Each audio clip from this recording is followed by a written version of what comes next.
Assalamualaikum warahmatullahi wabarakatuh.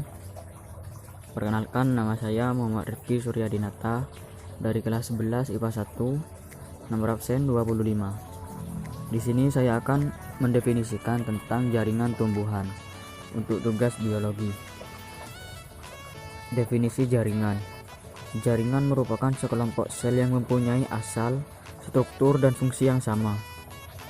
Apabila kumpulan sel tersebut adalah sel-sel tumbuhan, maka disebut jaringan tumbuhan. Ilmu yang mempelajari tentang jaringan. Jaringan meristem. Jaringan meristem adalah jaringan yang sel-selnya tetap bersifat embrional. Ciri khas jaringan meristem diantaranya: A. Selnya berdinding tipis. B. Bentuk dan ukurannya sama. C. Kaya akan protoplasma. D. Isi selnya tidak mengandung cadangan makanan dan kristal. E. Memiliki rongga yang amat kecil. F. Plastidanya berupa proplastida. Ini jaringan meristem pada akar. Pada akar terdapat pembuluh, silinder pembuluh, rambut akar, korteks, epidermis, tudung akar, serat selulosa, daerah meristem apikal. Untuk yang berwarna coklat itu sistem jaringan luar, berwarna kuning sistem jaringan dalam, berwarna ungu sistem jaringan pembuluh.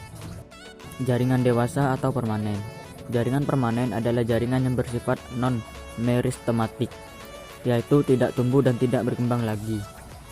Jaringan ini dibentuk dari proses diferensiasi sel-sel meristem, baik meristem primer maupun meristem sekunder. Berdasarkan tingkat perkembangannya, meristem dibedakan menjadi: A. Promeristem, terdiri dari sel inisial apikal dan letaknya di bagian ujung. Meristem yang sel-selnya telah mengadakan diferensiasi sebagian, misalnya protoderm atau pembentuk jaringan pelindung, prokambium atau pembentuk jaringan pengangkut. Berdasarkan posisinya dalam tubuh tumbuhan, meristem dibagi menjadi: A. Meristem apikal, terdapat di ujung pucuk utama dan pucuk lateral serta ujung akar. B. Meristem lateral, terdapat di antara jaringan dewasa. C. Meristem interkalar, terletak sejajar dengan permukaan organ tempat ditemukannya. Gambar ini merupakan gambar posisi meristem pada batang tumbuhan. Ada meristem apikal, meristem interkalar, meristem lateral. Bagian A penampang bujur, bagian B penampang lintang. Untuk berdasarkan asal pembentukannya, meristem dikelompokkan menjadi 3, yaitu: A. Promeristem, yaitu jaringan meristem yang telah ada ketika tumbuhan masih dalam tingkat embrio. B. Meristem primer, sel-selnya berkembang langsung dari sel embrionik, terdapat pada ujung akar dan ujung batang, dapat mengakibatkan tumbuhan bertambah tinggi. C. Meristem sekunder, sel-selnya berkembang dari jaringan dewasa, contohnya kambium. Berdasarkan fungsinya, meristem dapat dikelompokkan antara lain: A.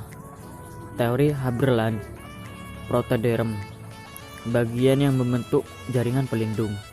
Prokambium, jaringan yang membentuk jaringan pengangkut. Meristem dasar, membentuk parenkim dan empulur. Teori Schmidt, tunika, tersusun dari lapisan sel paling luar yang akan membentuk jaringan epidermis. Korpus, bagian dalam tunika, dan susunan selnya lebih kompleks tergantung jenis tumbuhannya. Teori Handstand, meristem terdiri dari 3 daerah pertumbuhan atau hitogen, yaitu dermatogen, lapisan terluar pembentuk epidermis; periblem, lapisan tengah pembentuk korteks; plerom, lapisan terdalam pembentuk stele dan berkas pengangkut. Untuk jaringan epidermis, jaringan terluar pada setiap organ tumbuhan. Letak jaringan epidermis terdapat pada akar, batang, dan daun. Fungsinya sebagai berikut: sebagai pelindung bagian dalam organ tumbuhan, pelindung terhadap hilangnya air karena adanya penguapan, kerusakan mekanik, perubahan suhu, dan hilangnya zat-zat makanan, dan dapat mengalami modifikasi yang disebut devirat epidermis. Sekian presentasi dari saya, kurang lebihnya mohon maaf. Wassalamualaikum warahmatullahi wabarakatuh.